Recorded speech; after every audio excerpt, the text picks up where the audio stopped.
Honestly speaking যখন থেকে বুঝতে শিখেছি, যখন থেকে ওয়ার্ল্ড কাপ দেখছি, আমার কাছে ওয়ার্ল্ড কাপে অংশ নেওয়া যতগুলো বিরক্তিকর দল আছে তার মধ্যে তিউনিশিয়া এবং প্যারাগুয়ে, এই দুইটা দলের নাম আমাকে মেনশন না করলেই না। ইয়েস, অ্যাবসলিউটলি ফাইন যে ট্যাকটিক্যাল সিচুয়েশন ফলো করে তারা আলট্রা ডিফেন্সিভ ব্লকে খেলবে, সেটা একদম মেনে নেওয়ার মতো, আধুনিক ফুটবল যাই বলুন না কেন। কিন্তু তবে ফ্যান্সদের পার্সপেক্টিভ থেকে আমরা যদি দেখি, এই ধরনের দল ওয়ার্ল্ড কাপের চার্মকে নষ্ট করে দেওয়ার জন্য, একেবারেই নষ্ট করে দেওয়ার জন্য যথেষ্ট। মাত্র 20% পসেশন, 9 জনে মিলে ডিফেন্স করা, আমি দলের সবাই ডিফেন্স করছিল, টোটালি কোনো সুযোগ পাচ্ছিল না। ফ্রান্সের মতো আইসুদিং একটা অ্যাটাকিং টিম, তারা রীতিমতো স্ট্রাগল করেছে সেই জায়গায়। আমি বলছি না যে ওপেন হয়ে যেতে, বাট অ্যাটলিস্ট কেভো ভার্দে কিংবা ডিআর কঙ্গো, তাদের মধ্যে একটা গার্ডস ছিল যে তারা অ্যাটলিস্ট ওই রকম লো ব্লক ডিফেন্স করেই আসলে শুধু ক্ষান্ত ছিল না, তারা অপোনেন্টকে কিন্তু মারতেও চেয়েছে, তাদের মধ্যে সেই ইনস্টিংটা ছিল, কাউন্টার অ্যাটাকে যেতে চেয়েছে।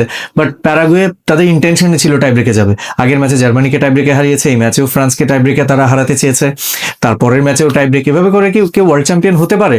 মানে আপনি চিন্তা করেন, প্যারাগুয়ে ধরেন ওয়ার্ল্ড চ্যাম্পিয়ন হয়ে গেল এইভাবে টাইব্রেকে যেতে যেতে, কতগুলো ম্যাচ নকআউটে, round of 32, 16, quarter final, semifinal, final, কি বিরক্তিকর হতো, তাই না? মানে ফ্যান্সদের পার্সপেক্টিভ থেকে দেখলে।